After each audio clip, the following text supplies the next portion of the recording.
Dear students, welcome back to online classes. At first, a cheerful good morning to all of you. I am sure you remember our yesterday's classes. Can you tell me what it was? Students, yesterday we learned about determiners a, an, and the. These are also called articles. Now, what is a determiner? A determiner is a word that goes before a noun to limit its meaning. For example, when I say, I need 2 books, it means that I need only 2 books, not all the books. The determiner 2 limits the noun books. How many books? Only 2 books. Is it clear? Okay.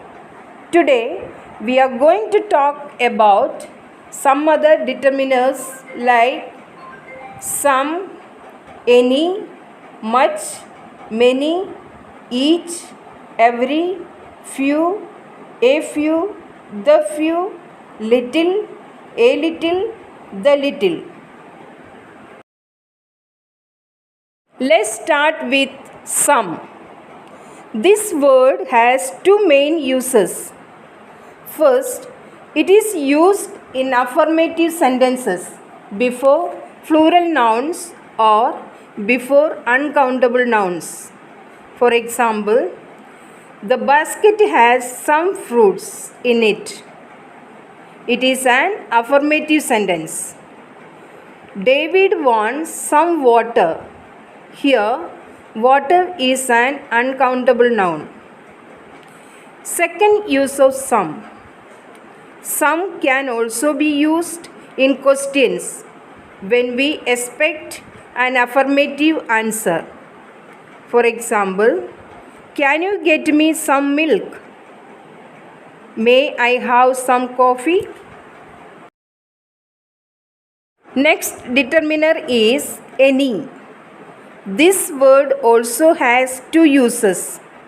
First, any is used in negative sentences. For example, I haven't any money left. Second, any is also used in interrogative sentences when we expect negative answers. For example, do you want anything else? This is about any. Our next determiners are much and many. Many refers to number and countable nouns, and much refers to quantity and uncountable nouns. For example, many books are lying on the table. Much has been written on the subject. Now we move to our next determiners, that is each and every. Each is used when we refer to one of the 2 or more persons or things. It points to individuals of the group and is used when number is small and definite. For example, there are 5 rooms in each house. Give them 5 rupees each. Now, every means without exception.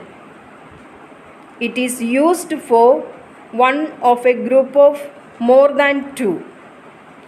It is not used with a small number and when number is indefinite.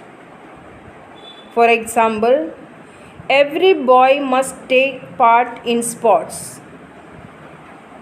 Every man has some good qualities.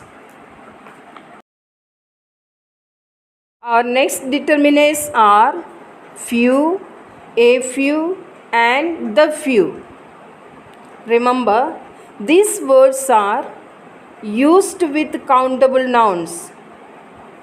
First, let's see few.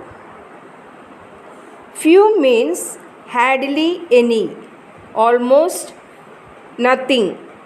It has a negative meaning. For example, few women can keep a secret. A few, it means some. It has a positive meaning. For example, I saw a few roses in the garden. Next, the few means not many but all those there are. For example, the few mangoes left in the basket were rotten. Is the example clear? Okay. Now we have the last set of determiners. They are little, a little, and the little. Remember, these are used with uncountable nouns. First, let's see little. Little means almost nothing. It has a negative meaning. For example, there is little water in the jug. Second, a little. It means some. It has a positive meaning. For example, he has a little knowledge about music. It means some knowledge. Is it clear? Okay. Next is the little. It means not much but all that there is. For example, the little grain left in the bag was eaten by rats. Have you understood? All right. Now, as for your homework, you will solve the worksheet exercise consisting of 20 questions. You need to fill in the blanks with the suitable determiners given in the box. The answer keys given at the end may be used in case of any difficulty. Is it okay? Very nice. All the best and take care.